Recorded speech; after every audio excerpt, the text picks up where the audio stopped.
अस्सलाम वालेकुम नाजरीन, आप देख रहे हैं नया पाकिस्तान और मैं हूं शहजाद इकबाल। वर्ल्ड टी20 के फाइनल में इंग्लैंड ने पाकिस्तान को 5 विकेट से शिकस्त दे दी। पाकिस्तान ने 137 स्कोर किया और इंग्लैंड ने 19 ओवर में 5 विकेट के नुकसान पे ये रन चेज मुकम्मल किया। इसमें कोई शक की बात नहीं है कि आज के दिन इंग्लैंड एक बेहतर टीम साबित हुई। उन्होंने प्रेशर बेहतर हैंडल किया, बॉलिंग और बैटिंग में पाकिस्तान से बेहतर साबित हुए। लेकिन इसमें भी कोई शक की बात नहीं है कि एक छोटे टोटल पे पाकिस्तान ने जान लगा दी और फील्डिंग में और बॉलिंग में उन्होंने भरपूर मुकाबला किया। वरना जिस फॉर्म में इंग्लैंड की टीम थी, इंग्लैंड के ओपनर्स थे, ये टोटल उनके लिए बहुत आसान हो जाता। लेकिन पाकिस्तानी बॉलर्स ने जो बॉलिंग की उसकी वजह से अर्ली ऑन विकेट्स भी लिए और फिर 19वें ओवर तक ये गेम गया। और ये भी कहा जा सकता है कि पाकिस्तान की किस्मत भी थोड़ी सी आज बुरी थी। पहले पाकिस्तान एक क्रूशल टॉस हारा, जिसकी वजह से बाबर आजम जो कह रहे थे कि हम भी चेस करना चाहते थे, उनको पहले बैटिंग करना पड़ी। और इसके बाद शाहीन शाह आफरीदी इंजर्ड हो गए और वो सिर्फ 2.1 ओवर करवा सके, जबकि पहली उन्होंने विकेट हेल्स की बहुत ज़बरदस्त ली थी। तो शायद अगर वो अपने आखिरी 2 ओवर मुकम्मल कर लेते तो शायद इसका नतीजा मुख्तलिफ हो सकता था। इसके अलावा हमने देखा बेन स्टोक्स, जिन्होंने आज दोबारा एक शानदार इनिंग खेली, जैसे उन्होंने 2019 के वर्ल्ड कप के फाइनल में खेली थी या एशेस 2019 में खेली थी। आज भी उन्होंने 50 रन किए, नॉट आउट रहे, लेकिन उनकी किस्मत भी काफ़ी अच्छी थी। रन आउट बचे, कुछ कैचेस करीब जाके गिरे और प्ले एंड मिस उन्होंने बहुत किया। तो कोई भी एक बॉल अगर एज हो जाता तो शायद स्टोक्स भी आउट हो सकते थे। लेकिन अगर बगर का वक्त खत्म हो गया है, इंग्लैंड ने बेहतर खेला, इंग्लैंड ये मैच जीता। बट पाकिस्तान के लिए पॉजिटिव्स क्या थे और आगे क्या करने की जरूरत है, इस मैच में कहाँ पे गड़बड़ हो गई, क्या टर्निंग पॉइंट था, इस पर बात करेंगे। जिसके लिए हमें ज्वाइन किया है साबिक टेस्ट क्रिकेटर आकिब जावेद, मोइन खान, इसके अलावा अब्दुल रज़ाक ने। आप तीनों का बहुत बहुत शुक्रिया ज्वाइन करने के लिए। मोइन भाई, पहले आपकी तरफ आता हूं। लोग ऑब्वियसली ये तो कह रहे थे कि पाकिस्तान ने जो कमबैक किया था तो पाकिस्तान के साथ एक जो मोमेंटम था वो भी मौजूद था। पाकिस्तान की बॉलिंग बड़ी बेहतरीन थी, लेकिन 92 से कंपैरिजन भी हो रहे थे कि तमाम मुमासलत अगर सही साबित हो रही है तो शायद आखिर में हम यहाँ पे जीत जाए। बट आपके ख्याल में क्या हुआ, हम क्यों लाइन क्रॉस नहीं कर सके आज?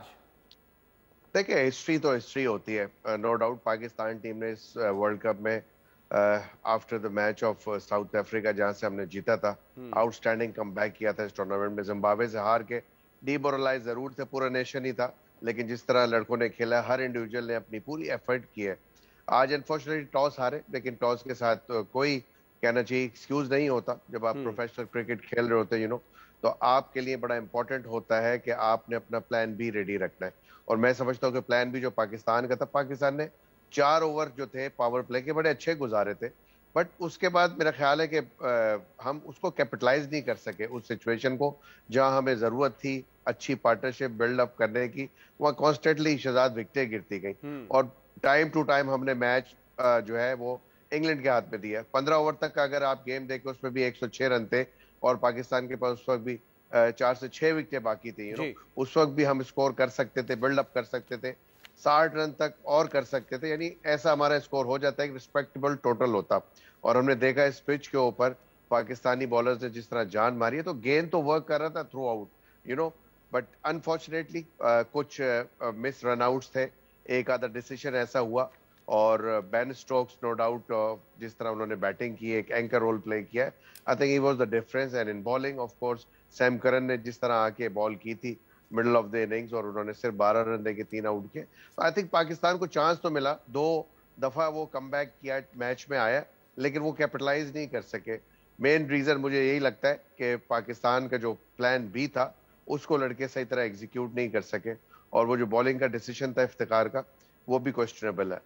अच्छा, इफ्तिखार की जगह किसको फिर बॉलिंग के लिए भेजना चाहिए था आपके ख्याल में? आई थिंक वहां पे जितना गेंद स्विंग हो रहा था, वहां पे वसीम को इमीडिएटली करानी चाहिए थी, बिकॉज आपने प्रेशर बिल्डअप कर दिया था बहुत ठीक ठाक किस्म का, और क्लियरली पता लग रहा था फास्ट बॉलर्स को जिस लेंथ पे बॉल कर रहे थे।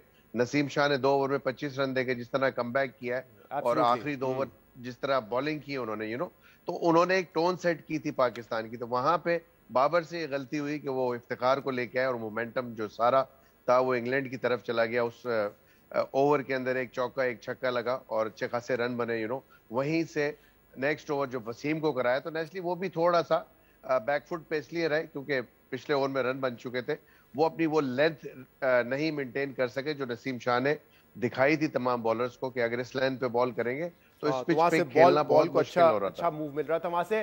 आके भाई लास्ट 4 ओवर, क्योंकि पाकिस्तान 16 ओवर तक 119 रन बना चुका था, आखिरी 4 ओवर में पाकिस्तान ने सिर्फ 18 रन बनाए। और अगर आपने देखा हो, जिस पीरियड की बात भी करें मोइन खान साहब, यकीनन देखा ही होगा कि उस वक्त डबल्स और बाउंड्रीज पे इन्हिसार था, तो वहां से हम कम बैक भी कर रहे थे। बट आखिरी 4 ओवर में बड़े ग्राउंड हिट्स जब मारने गए बैट्समैन, तो कैच आउट ज्यादा हो रहे थे, स्कोर नहीं हो रहा था। उन्हीं 4 ओवर को अगर ज्यादा बेहतर तरीके से यूटिलाइज किया जाता और हम 18 रन से ज्यादा बना सकते थे, शायद 35-40 बना लेते, तो शायद गेम मुख्तलिफ हो जाता। देखिए, दो ही तरह की गेम चलती है T20 में। एक ये गेम है कि आप 6 ओवर्स में मैक्सिमम रन करो, जो कि बटलर और हेल्स करते हैं, या बाकी टीमें भी इस तरह की उनका गेम प्लान है। अगर हमने एक ट्रेडिशनल क्रिकेट खेलनी है कि हमने स्टडी जाना है और एंड में हमने एक्सेलरेट करना है, बट वो आप वहां तो कर सकते हैं जहां पे पिचेस फ्लैट है, बाउंड्री छोटी है, आपके प्लेयर्स का मूड जो है वो छक्के मारते हैं, बाउंड्रीज मारते हैं। लेकिन जब बात आती है टेक्निकल क्रिकेट की, तो वो आज हमने देखा कि एक अच्छी सिचुएशन में आप 4 ओवर्स में अमूमन आप देखें तो 40 रन बन जाते हैं। तो आज के गेम का अगर कोई टर्निंग पॉइंट है, तो वो जिस तरह पाकिस्तानी लोअर ऑर्डर बैटिंग ने घुमाते रहे, ये नहीं सोचा कि बॉल अब उनको शुरू में जितनी गंदी बॉलिंग आज इंग्लैंड के बॉलर्स ने की है, मैं तो हैरान था कि उनका कॉन्फिडेंस, जीरो कॉन्फिडेंस था वोक्स का, बेन स्टोक का। उसके बावजूद पाकिस्तानी टीम आज फायदा नहीं उठा सकी। तो वो जो एंड में इफ्तिखार ने 6 बॉल खेले, कोई रन नहीं बनाया, फिर 7 बॉल 5 रन नवाज ने, फिर मोहम्मद वसीम, हमें तो ये बताया जा रहा था कि ये ऑलराउंडर है, बट जिस तरह से वो स्लॉग ही सिर्फ करते हैं, तो फिर कोई फर्क नहीं है शाहीन में, हारिस में, या नसीम शाह में और मोहम्मद वसीम में। तो वी नीड टू डेवलप एक तो ये पॉइंट कि मोहम्मद वसीम को बॉलिंग ठीक ठाक करता है, यहाँ पे एक ऐसा बैट्समैन आए जो कि कम से कम अगर नहीं छक्का लग रहा तो सिंगल कर ले, डबल कर ले। तो ये आज मार खा गया पाकिस्तान अपने लास्ट 4 ओवर में। 4 ओवर आपके ख्याल में थे वो क्रूशल थे। रजाक भाई, नॉर्मली तो ऑब्वियसली लास्ट ओवर्स में बड़ी हिट्स चाहिए होती हैं, लेकिन आज आपको लगता है कि थोड़ा सा जो है असेस करने में कंडीशंस आज मुश्किल हुई, क्योंकि लास्ट 4 ओवर्स को अगर ज्यादा सेंसिबली यूज किया जाता तो शायद पाकिस्तान 160 के आसपास होता, या आपके ख्याल में जो बड़े शॉट्स का आइडिया था इस बड़े ग्राउंड पे वो दुरुस्त था लेकिन एग्जीक्यूट नहीं हो सका? देखिए शहजाद भाई, अगर ओवरऑल मोइन भाई ने, आकब भाई ने कवर कर दिया है, पर अगर देखा जाए तो मैं समझता हूँ कि overall Pakistan team under pressure तो खेली है, इंग्लैंड ज्यादा अंडर प्रेशर नजर आई। अगर देखा जाए बॉलिंग में वो काफी अंडर प्रेशर नजर आए, और फील्डिंग में भी एलेक्स हेल से कैच छूटा। और बाकी ये है कि जिस तरह की पाकिस्तान ने बॉलिंग शुरू की, पाकिस्तान को अंडर प्रेशर लेके आए, पर मैं समझता हूँ क्रेडिट देना चाहिए बेन स्टोक को कि वो बीट तो हो रहा था, उसकी लक भी काम कर रही थी, पर उसने गिव अप नहीं किया। तो मैंने शुरू से ही आज प्रोग्राम में कहा था कि यहाँ ये जो फाइनल होता है, यहाँ पे आप खुद प्लेयर को गिव अप नहीं करना और दूसरों को भी नहीं होने देना, ये एक की होती है। अगर आप गिव अप नहीं कर रहे, दूसरों प्लेयर को भी उठा के रखे। तो ये था कि उन्होंने वेट किया, और बैड लक हमारी ये कंप्लेक्शन ऑफ चेंज वहां से हुई जब शाहीन अनफिट हुए, तो वहां पे टाइम था। अगर वहां पे अगर बाबर आजम, मैं समझता हूँ 3-4 मिनट लेते, अगर कोई डिसीजन लेते, किसी मशवरा करते, तो एक अच्छे डिसीजन पे पहुंच सकते थे। तो अगर वहां पे मोहम्मद वसीम आते, जैसे हमारे सारे एक्सपर्ट कह रहे हैं, तो मैच काफी चेंज हो सकता था, क्योंकि वो टाइम था, क्योंकि बेन स्टोक काफी उसकी लक चल रही थी। अगर वहां पे अगर फास्ट बॉलर लगे रहते तो मोइन अली भी और बेन स्टोक ये दोनों स्ट्रगल करते, फास्ट बॉलर पे विकेट मिलती, वहां पे मैच चेंज हो सकता था। पर वहां पे स्पिनर लगाने के बाद मैं समझता हूँ कि एज ए प्लेयर जब आप फास्ट बॉलर से स्ट्रगल कर रहे होते हैं, आपको मैनेज नहीं कर सकते, तो स्पिनर लग जाए तो आपका एकदम से कॉन्फिडेंस लेवल हाई हो जाता है। तो आप फिर ये चाहते हैं कि इस ओवर में हम, ये राइट टाइम है, इस ओवर में जितने ज्यादा रन हो सके वो कर सके। तो वही सेम प्लानिंग के साथ, पेशेंस के साथ बेन स्टोक और मोइन अली ने 13 बॉलों पे 19 रन करके, मैं समझता हूँ सिर्फ 2 ओवर का डिफरेंस था, वो वहां से जो था मैच काफी चेंज हुआ। जी बिल्कुल। और ये इफ्तिखार का जो ओवर था, ऑब्वियसली जब शाहीन ने पहली गेंद की उसके बाद वो मजीद जारी नहीं रख सके अपनी बॉलिंग, तो उनको आना पड़ा एक चौका और छक्का उस ओवर में जो स्टोक्स ने मारा, उसकी वजह से प्रेशर रिलीज हो गया था, क्योंकि बॉल्स और रन्स के बीच में जो गैप है वो तकरीबन 14 बॉल्स का हो गया था। मोइन भाई, नवाज ने को अंडर बॉल किया है इस पूरे टूर्नामेंट में, वजह क्या है? विकेट सूट नहीं कर रही थी? क्योंकि आज भी ऐसा लग रहा था कि वसीम क्योंकि शायद 4 ओवर हर दफा नहीं करते, तो 2 ओवर तो नवाज को करवाने पड़ते। तो जब राइट हैंडर्स थे, क्या उस वक्त मौका था कि नवाज को इंट्रोड्यूस किया जा सकता था? क्योंकि हमने देखा है कि आदिल रशीद जो कि एक रिस्ट स्पिनर है, फिंगर स्पिनर नहीं नवाज की तरह, लेकिन बॉल फिर भी ग्रिप कर रहा था विकेट पे। तो क्या ये भी एक था स्ट्रेटेजी अपनाई जा सकती थी? आई थिंक बिल्कुल आपने सही ऑब्जर्व किया, ये एक स्ट्रेटजी थी। और हमने देखा था आदिल ने जिस तरह ब्रेक किया था बॉल, हमने कहीं भी नवाज को बॉलिंग कराने की कोशिश ही नहीं की। और जहां लेफ्ट हैंडर बैट्समैन थे, ये जो कॉन्सेप्ट आजकल कप्तानों के अंदर आ गया जी, लेफ्ट हैंड बैट्समैन होंगे तो ऑफ स्पिन को कराएंगे, इसकी कोई गारंटी या श्योरिटी नहीं होती कि वो ऑफ स्पिनर अच्छी करेगा। और ये हमने देख लिया, पहले भी ऐसा हुआ है, बहुत से मैचेस हमने दुनिया के देखे जहां ऑफ स्पिनर्स को भी अगेंस्ट लेफ्ट हैंडर पिटाई हुई, अच्छे खासे रन दे देते। तो नवाज एक प्रोफेशनल बॉलर है और वो इन सर्कमस्टांसेस में ऑलरेडी काफी दफा बॉल कर चुका है। और इंडिया के खिलाफ जिस वक्त वो मैच हमें याद है, जिस वक्त हम पहले मैच में नवाज के ओवर की वजह से हार गए थे, तो वहां जो पेप टॉक हुई थी उसमें बाबर ने बड़ा उठाया था इनको, और कहा था कि तुम मेरे मैच विनर बॉलर हो। उसके बाद हमने देखा, जो आपने ऑब्जर्व किया है सवाल, कि उनको फिर इस टूर्नामेंट में बॉलिंग नहीं कराई। जब आप अपने एक बॉलर को टीम मीटिंग में ये कहते हो कि आप मेरे मैच विनर है और आप फिर मैच में उसको बॉलिंग नहीं कराते, तो नेचुरली उसका कॉन्फिडेंस भी शेक होता है। यहाँ पे पिच पे ब्रेक हो रहा था तो हमने कोई चांस ही नहीं लिया। हम अगर चांस लेते, बॉल नया ही था 20 ओवर तक, क्योंकि पिच पे ग्रास था, कहीं भी हमने देखा नहीं कि बॉल रफ हुआ हो या रिवर्स स्विंग का कोई हमारे बॉलर्स को मौका मिला हो। तो यहाँ पे चांस लेना बनता था बिल्कुल नवाज से, और शुरू में ही बनता था। जब आप शादाब को लेके आए थे तो उस वक्त भी आप करा सकते थे नवाज को, बट बहरहाल अब तो टाइम गुजर गया। अब सारी बातें हैं जो कहने वाली हैं, जो आगे हमारी क्रिकेट होगी उसकी इंप्रूवमेंट के लिए नेचुरली हमें थोड़े से बोल्ड डिसीजन लेने पड़ेंगे। सिलेक्शन कमेटी को भी सोचना पड़ेगा। टीम की फॉर्मेशन भी जो हमने देखी वो कोई इतनी अच्छी फॉर्मेशन नहीं थी। आपको बाय डिफॉल्ट हारिस को खिलाने पड़े 3 मैच, आपके पास बैकअप में कोई बैट्समैन मौजूद नहीं था, तो ये तमाम पॉइंट्स है, ये अब आगे फ्यूचर पाकिस्तान क्रिकेट में इस पे भी थोड़ा सा बात कर लेते हैं, क्योंकि जो बॉलिंग थी पाकिस्तान की आउटस्टैंडिंग थी और मेरे ख्याल से पूरी दुनिया मुतरफ थी जिस तरह की बॉलिंग हमने की है। और आज भी आके भाई, अगर आप हारिस को देखें, जिस तरह जान फील्ड में लगाई, बॉलिंग में लगाई, नसीम ने बड़ा आला कमबैक किया, शाहीन शाह अफरीदी ऑब्वियसली दुनिया के बेहतरीन बॉलर हैं, Shadab was very good through out the tournament. तो बॉलिंग तो हमारा प्लस था ही, और उसकी मेरे ख्याल से जितनी तारीफ की जाए कम है। बैटिंग में क्या प्लस पॉइंट्स लेके हम जा रहे हैं? क्योंकि कुछ कैमियोज हमने देखे, शादाब ने अपनी स्किल्स के दिखाया है, हमने देखा इफ्तिखार ने 250 मारे हैं, शान ने आज भी बड़ा सेंसिबल बैटिंग की। तो आपको लग रहा है कि बैटिंग्स में भी कुछ पॉजिटिव है या बहुत सारे चेंजेस करने पड़ेंगे? देखिए, जब ये टीम वर्ल्ड कप में गई थी तो कोई इसे रेट नहीं कर रहा था। उसकी वजह ये है कि पिछले कई महीनों से सारी दुनिया ये कह रही थी कि जो आपकी ये बैटिंग है ये नहीं चल सकती, और स्पेशली इन ऑस्ट्रेलिया जहां पे बाउंस है, थोड़ा सीम होता है। तो जिन लोगों के ऊपर हम बैंक कर रहे थे, खुश दिल हो गया, आसिफ अली हो गया और हैदर अली हो गया, उनको तब्दील करना पड़ा। और पाकिस्तान ने अच्छा ये किया कि 3 अच्छी पॉजिटिव चेंजेस की। जहां पे 8 नंबर पे आसिफ अली को खिला रहे थे, वहां पे मोहम्मद वसीम को लेके आए, शान को 4 नंबर पे लेके आए, फिर एक जो लड़का वो हारिस है उसको लेकर आए, लेकिन उसको सही यूटिलाइज नहीं किया।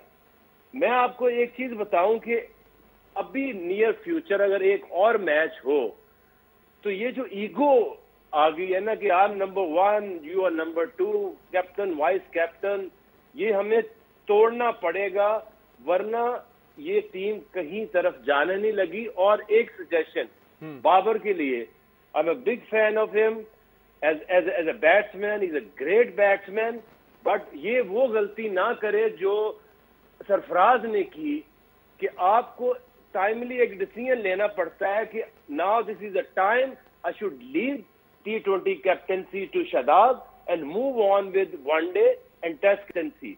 और फिर शादाब फैसला करेगा कि हारिस को खिलाना है तो क्यों ना 6 ओवर का भरपूर फायदा उठाया जाए, बटलर की तरह या दूसरे प्लेयर्स की तरह। तो आपकी सजेशन बेसिकली ये है कि बाबर आजम को कप्तानी छोड़ देनी चाहिए और 1 डाउन खेलना चाहिए T20 क्रिकेट में?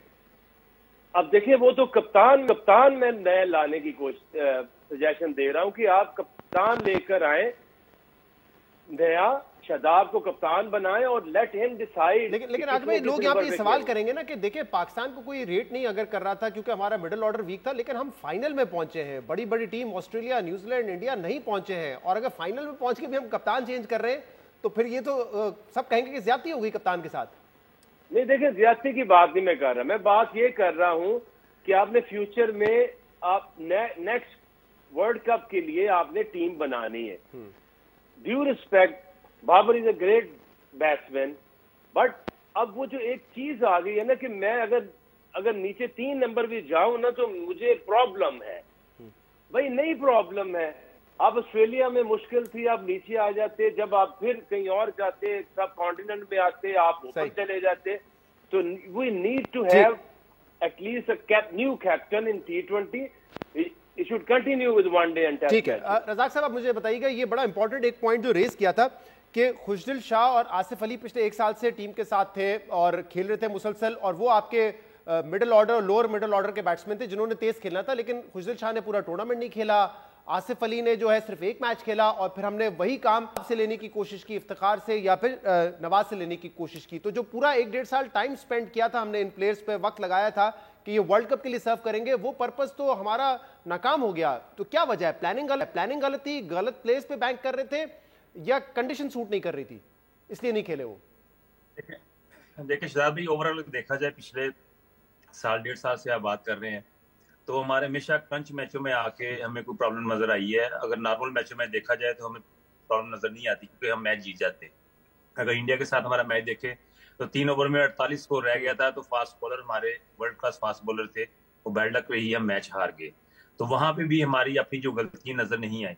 फिर एशिया कप में हमें देखा गया, फिर लास्ट ईयर T20 के सेमीफाइनल में देखा गया, तो अक्सर हमें इंडिकेशन मिलते रहे हैं कि आपको कुछ ना कुछ करना पड़ेगा, कोई ना कोई चेंजिंग करनी पड़ेगी। तो हम उसी एक प्लेटफॉर्म पे एक पैटर्न से चलते आ रहे हैं कि जी कि ये इस चीज को हम नहीं छेड़ सकते, नीचे हम छेड़ते हैं।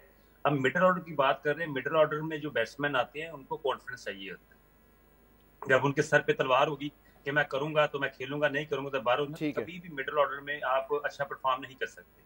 तो ये क्रिकेट की कॉन्फिडेंस की बात है। बात अगर क्रिकेट की कर रहे हैं तो आपने प्लेयर बनाने हैं, आपने एक ही पैटर्न पे नहीं चलना, आपने प्लेयरों को यूटिलाइज करना है, कभी अप दी ऑर्डर, कभी नीचे, कभी उधर। यूटिलाइजेशन के हिसाब से T20 में हर प्लेयर फ्लेक्सिबल होता है। मैं 11 नंबर तक खेल रहा हूँ तो मैंने तो कभी कोई कंप्लेन नहीं की, क्योंकि मुझे यही था कि मैंने क्रिकेट खेलनी है, मैंने परफॉर्म करना है, टीम के लिए खेलना, मेरा ये एम था। तो इनको भी ऐसा ही होना चाहिए कि डज नॉट मैटर, कहीं पे भी अगर आपको यूटिलाइज किया जा सकता है।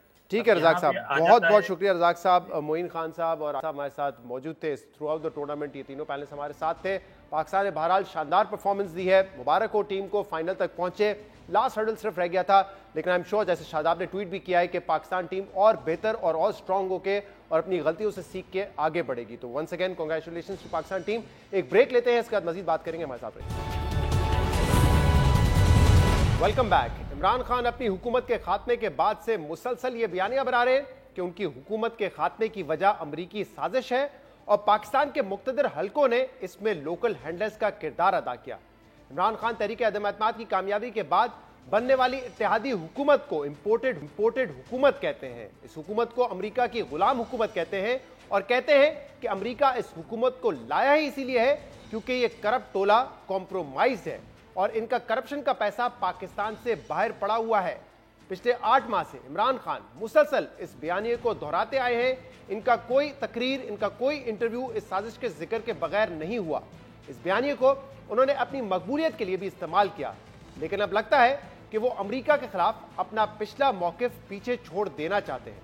बरतानवी अखबार फाइनेंशियल टाइम्स को एक इंटरव्यू में इमरान खान ने कहा है कि वो अमेरिका को अपनी हुकूमत के खात्मे के लिए मजीद मोरद इल्जाम नहीं ठहराते, और अगर वो दोबारा मुंतखब हुए तो अमेरिका के साथ बावकात ताल्लुकात कायम करने की कोशिश करेंगे।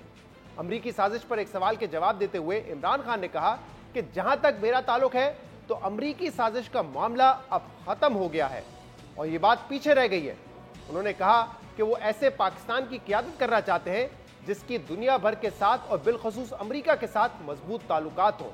इमरान खान की तरफ से अमरीकी साजिश के बारे में ये अल्फाज कि it's over and it's behind me हैरान कुन है, क्योंकि अपनी हुकूमत के खात्मे का इल्ज़ाम वो बुनियादी तौर पे अमेरिका पे लगाते हैं कि अमेरिका ने साजिश की।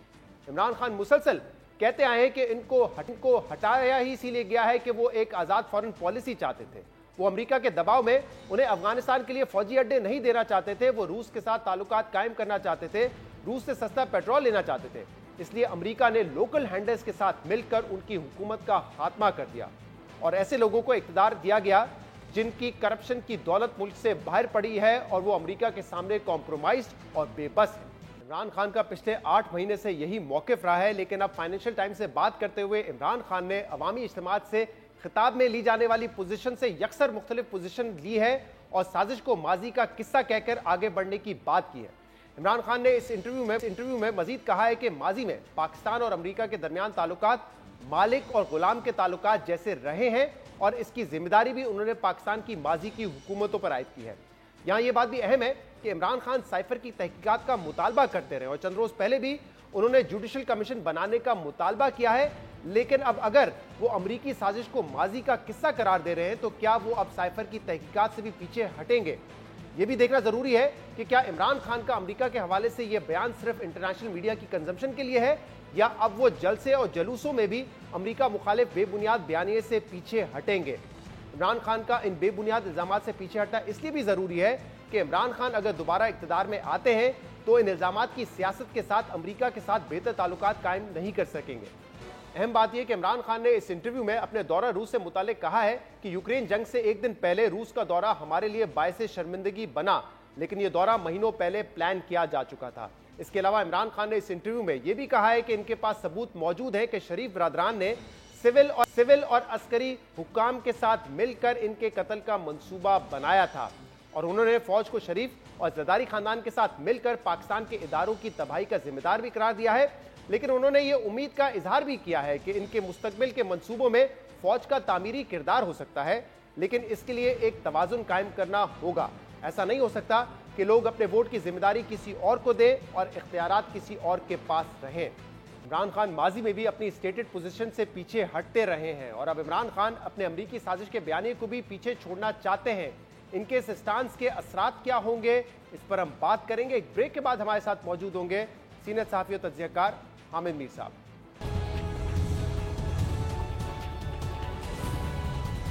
वेलकम बैक नाज़रीन। साबिक वज़ीर आज़म इमरान खान ने फाइनेंशियल टाइम्स को इंटरव्यू दिया है जिसमें उन्होंने अमरीकी साजिश बयानिए के हवाले से कहा है कि अमरीकी साजिश का मामला अब ख़त्म हो गया है और ये बात पीछे रह गई है। इस पर हम मजीद बात करेंगे, जिसके लिए हमें ज्वाइन किया है सीनियर सहाफ़ी और तज्ज़ियाकार हामिद मीर साहब ने। मीर साहब बहुत बहुत शुक्रिया वक्त देने के लिए। मीर साहब, क्या वजह है इमरान खान तो इस वक्त इम्पोर्टेड हुकूमत के खिलाफ लॉन्ग मार्च निकाल रहे हैं और उसमें ऐसा बयान देना, क्या ये बयान सिर्फ इंटरनेशनल मीडिया के लिए है या वाकई अब इमरान खान को एहसास हुआ है कि वो बहुत आगे चले गए थे इस अमरीकी साजिशी बयानिए को लेकर और अब पीछे हटना जरूरी है? इमरान खान साहब ने उससे पहले एक CNN को इंटरव्यू दिया है, फिर उन्होंने डॉयचे वेले यानी DW को भी इंटरव्यू दिया और भी वो जो मगरबी टीवी चैनल्स और अखबारात हैं उनको इंटरव्यू दे रहे हैं। लगता यह है कि इमरान खान साहब को ये एहसास हो गया है कि उन्होंने जो एक गैर मुल्की साजिश का एक जो नैरेटिव बनाया था, उस नैरेटिव की वजह से उनको काफ़ी नुकसान हो रहा है। और ठीक है, इब्तदाई तौर पे तो उन्होंने पाकिस्तान में काफ़ी लोगों की हमदर्दियां हासिल की, लेकिन अब अगर वो ये समझते हैं कि उनकी पार्टी जो है वो एक बड़ी पार्टी है और वो इलेक्शन का मुतालबा कर रहे हैं, और अगर इलेक्शन होते हैं और इलेक्शन में उनको मेजॉरिटी मिलती है और फ़र्ज़ करें वो हुकूमत बना लेते हैं, तो उसके बाद फिर वो अगर हुकूमत बनाते हैं तो वो हुकूमत जो है वो इंटरनेशनल कम्युनिटी के साथ किस तरह चलेगी, IMF के साथ, वर्ल्ड बैंक के साथ, अमेरिका के साथ, यूरोपीय यूनियन के साथ, वो कैसे चलेगी?